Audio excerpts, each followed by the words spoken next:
الحمد لله وكفى والصلاة والسلام على عباده الذين اصطفى أما بعد فأعوذ بالله من الشيطان الرجيم بسم الله الرحمن الرحيم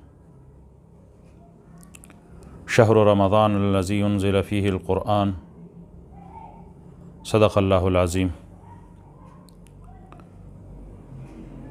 دما محترم و دوستانو، رمضان المبارک هغه میاشت چې الله رب العزت دې ته بې شماره فضیلت او الله رب العزت دې ته بې شماره اهمیت ورکړی. قرآن مجید کې الله رب العزت بار بار د رمضان د میاشتې فضیلت بیان کړی ده او نبی علیه صلات وسلام په خپلو احادیثو کې د رمضان د میاشتې فضیلت بیان کړی. الله رب العزت قرآن مجید کې فرمایلی دي شهر رمضان الذي انزل فيه القرآن. دغه د رمضان والا میاشت هغه میاشت چې الله رب العزت فرمایلی چې په دې کې ما قرآن مجید را نازل کړی ده. د قرآن مجید د نزول لپاره، د قرآن مجید د را نازلولو لپاره الله رب العزت د رمضان د میاشتې انتخاب کړی ده. په دغه میاشت کې الله رب العزت دغه قرآن مجید را نازل کړی ده. دومره بهترین کتاب الله رب العزت د دې لپاره انتخاب د دغې میاشتې وکویه.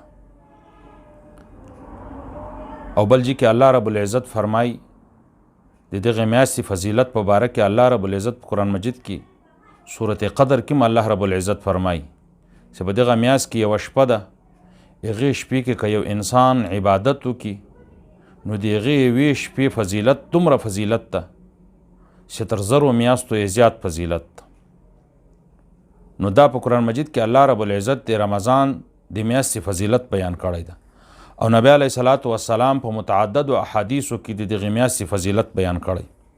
نبی علیه صلات وسلام فرمایلی دي چې په دغه میاشت کې الله رب العزت د جنت ټولې دروازې خلاصې کړي او د جهنم ټولې دروازې بندې کړي او الله رب العزت په دغه میاشت کې شیطانان، سرکشه شیطانان الله رب العزت ټول بندیان کړي. او د دې نه مخکې نبی علیه صلات وسلام فرمایلی چې په میاشت رمضان کې یو آواز کوونکی آواز کی یا باغی الخیر اقبل. نبی علیه صلات وسلام فرمایلی یو آواز کوونکی د دې خبرې آواز کې چې د خیر کولو وال انسان خیر کال ته جلتی وکړه، په دې میاشت کې د خیر کارونه زیات وکړه. ګناه کوونکی انسان له ګناه نه ځان بچ کړه، له ګناه نه په دغه میاشت کې ځان ایثار کړه. او د دې نه مخکې نبی علیه صلات وسلام فرمای په دغه میاشت کې الله رب العزت د جهنم ډیر انسانان آزادوي. په دغه میاشت کې الله رب العزت دغه میاشت ته دام خصوصیت ورکړی دی چې الله رب العزت ګناهګار بندگانو ته، جهنم والو خلکو ته، جهنمیانو ته الله رب العزت د ازادي هغه انعام په دغه میاشت کې ورکوي. په دغه میاشت کې الله رب العزت انسانان جهنمیان انسانان الله رب العزت آزادوي. بل حدیث کې نبی علیه صلات وسلام د دې میاشتې فضیلت داسې بیان کړی ده. نبی علیه صلات وسلام فرمایي چې رمضان تر بل رمضانه پورې مکفرات فی ما بینهن، یو رمضان تر بل رمضانه پورې په مابین کې چې د انسان نه کوم ګناهونه سوي او دی د رمضان د میاشتې خیال وساتي، په رمضان کې عباداتو کې، په رمضان کې روزي ونیسي، الله رب العزت نه بخښنه وغواړي، ټول ګناهونه الله رب العزت ورته معاف کوي. په مابین د دو رمضانو کې، په مابین د دو میاشتو د رمضان کې چې څومره ګناهونه د انسان نه سوي الله رب العزت دته ګناهونه معاف کوي. خو لیکن نبی علیه صلات وسلام یو شرط ذکر کړی ده، اذا اجتنب الکبائر، کله چې دغه انسان له کبائرو نه ځان بچ کړي، له ګناهونه غټو غټو ګناهونه دغه انسان ځان بچ کوي، نو الله رب العزت د دغه انسان ګناهونه معاف کوي. نبی علیه صلات وسلام بل حدیث د رمضان المبارک دی فضیلت په باره کې فرمایلی لو یعلم العباد ما رمضان، کچیر بندگان پوسی په دې خبره باندې چې رمضان ته څومره فضیلت حاصل ده، رمضان ته څومره اهمیت حاصل ده، رمضان څومره بهترینه میاشت ده. نبی علیه السلام فرمایلی لتمنت امتی ان یکون سنه کلها، نو د ما هر امتی به دغه تمنا کې چې کاش ټول کال دغه د رمضان والا میاشت وای، ټول کال دغه برکتونه د برکتو دروازې د رحمتو دروازې چې په رمضان کې څرنګه خلاصې دي ټول کال داسې موږ ته خلاصې ولای. بل حدیث کې نبی علیه صلات وسلام فرمایي چې رمضان په میاشت کې الله رب العزت یو نفل د فرض درجه ورکوي. یو نفل چې انسان ادا کی دا داسې ده لکه یو فرض چې ادا کی، او کوم مسلمان چې یو فرض ادا کوي دا داسې ده لکه 80 فرض چې ادا کی. دغه د رمضان د برکت په وجه سره چې الله رب العزت دغه د رمضان میاشتې ته دومره برکت او دومره فضیلت ورکړی ده چې نفل عبادت یو انسان په فرضي بدلیږي او یو فرض الله رب العزت په 80 فرض باندې بدلوي. دا هم د رمضان د میاشتې برکت او فضیلت ته. دا نورو میاشتو ته نه ده میلاو. په نورو میاشتو کې یو نفلي په یو نفلي عبادت باندې ده، یو فرض په یو فرضي عبادت باندې ده، لیکن دغه میاشتې ته الله رب العزت دومره فضیلت ورکړی ده چې یو نفلي عبادت کول، یو نفل ادا کول دا داسې ده لکه فرض انسان ادا کی، او یو فرض ته الله رب العزت د 80 فرضو درجه ورکړې ده. بل حدیث کې نبی علیه الصلاۃ والسلام د دې میاشتې د فضیلت په باره کې فرمایلی دي: من قام رمضان ایمانا و احتسابا غفر له ما تقدم من ذنبه.